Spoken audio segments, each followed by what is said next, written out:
لو انت من الناس اللي بتحب الفول السوداني، يهمني ان انا اقول لك خلي بالك فيه سم قاتل.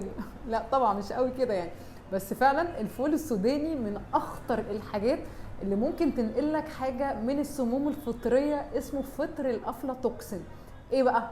بص يا سيدي الناس، مبدئيا الفول السوداني من الحاجات الدهون الصحيه، ولكن بشروط.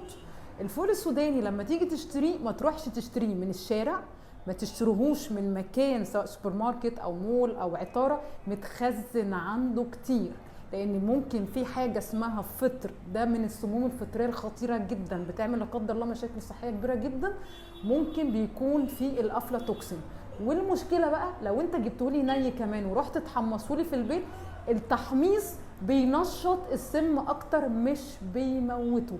فخلي بالك لو انت من الناس اللي بتحب الفول السوداني، خلي بالك بس من كام حاجه دي عشان لا قدر الله نبعد عن الافلاتوكسين.